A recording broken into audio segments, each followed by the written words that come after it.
Prepare for a true journey back in time, where the methods of punishment were so unusual and macabre that they would make any horror series seem like child's play.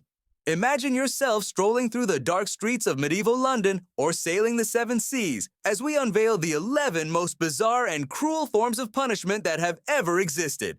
Fasten your seatbelt, or rather, loosen it, because what comes next will send shivers down your spine and, at the same time, draw nervous smiles of disbelief. Starting with number 11, the Iron Bull is one of those medieval inventions that seems to have come straight out of a horror movie, but with an absurd touch of cruel creativity. Imagine a metal structure in the shape of a bull, with its interior filled with recesses and sharp spikes, a true iron embrace, though nothing welcoming at all. In this device, the condemned was locked inside, and according to legends, the interior was heated, turning each moment into unbearable torture. The design was so peculiar that, in addition to the physical suffering, with the heat and the spikes causing excruciating pain, the very sound produced by the structure resembled the bellowing of an enraged bull. It is as if the condemned were eternally trapped inside a metal beast, crying out for mercy, while that disturbing sound echoed throughout the place. Continuing with number 10, the feared Dungeon of Rats. If you lived in London in medieval times, you would surely have heard rumors about this prison worthy of a horror movie, but without the popcorn part. In a dark cell hidden at the bottom of the Tower of London, the condemned were chained and left at the mercy of a fate that mixed claustrophobia with a parade of rodents. The craziest detail?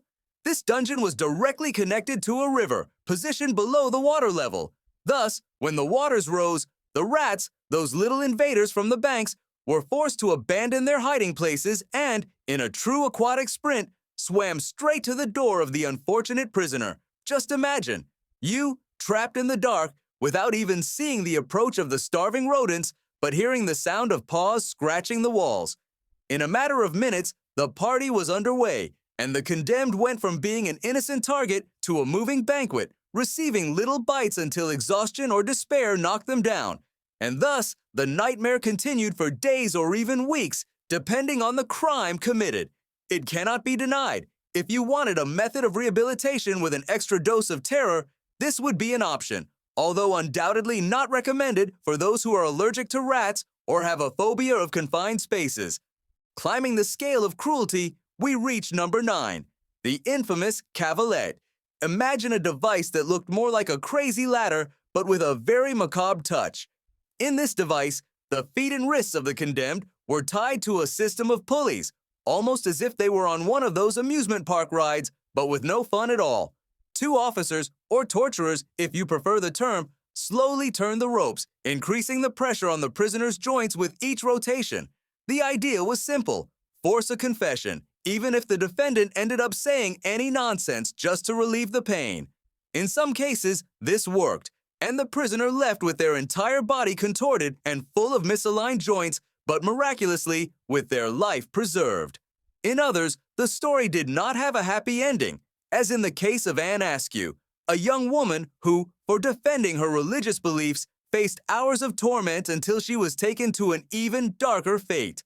The Cavalet, with its spine-tingling design and functionality that resembled a human jigsaw puzzle mechanism, was certainly one of the cruelest amusements of medieval courts. Now, if you think that terrestrial punishment could not get any crazier, wait until you hear number 8, keel hauling. This practice was reserved for the troublemakers of the seas, sailors who dared to steal or treat their fellow crew members as if they were toys. Everything began with the sailor having his arms tied and a rope being stretched around the hull of the ship, binding his feet. Then he was thrown into the sea, and, while the crew pulled the rope, the condemned was dragged along the bottom of the ship, passing very close to the feared keel, that sharp part full of shellfish and barnacles that, if it did not kill him immediately, would guarantee some good scar souvenirs. Depending on the mood or strength of the fellow crew members, the sailor might die in the middle of the journey, be thrown back onto the ship for a slow and painful agony, or, in a stroke of both luck and misfortune, manage to survive, but with marks that would be the subject of jokes for a lifetime. Imagine having a sea story that no one else dares to tell without nervously laughing. Moving on to number 7, macabre creativity reaches epic proportions with crushed by elephants. This punishment was not for the faint of heart.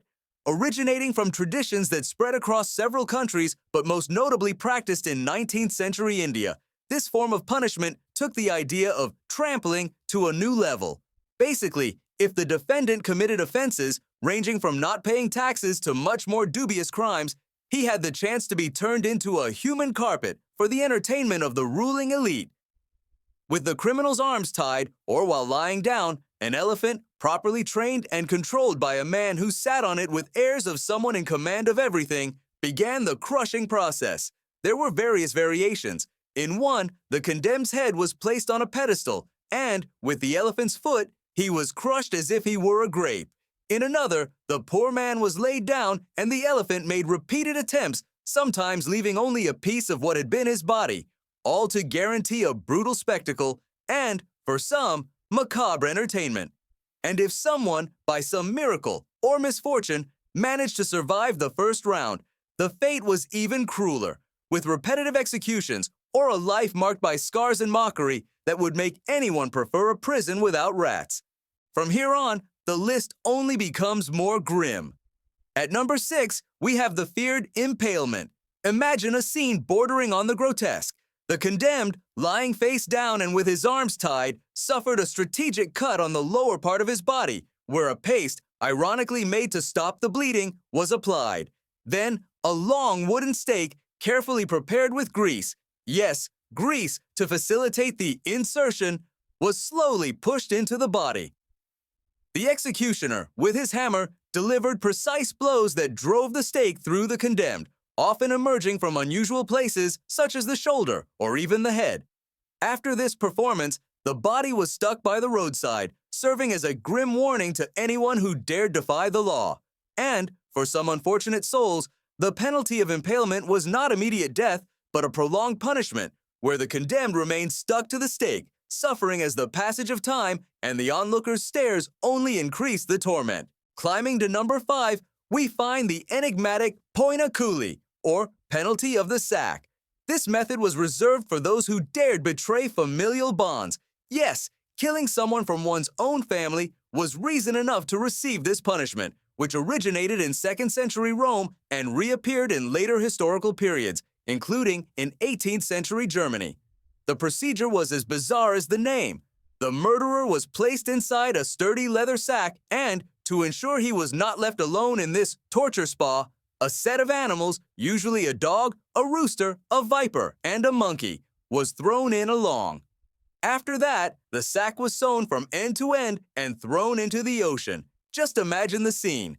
You get involved in a family mess, and the sack transforms into a sort of macabre surprise box. In certain versions of the punishment, the defendant even had the option, a rather ironic one, to choose between this aquatic adventure or being displayed in a coliseum, where his body would be torn apart in front of an audience hungry for violence. After all, having a choice is never so pleasant when both options are worthy of a medieval nightmare.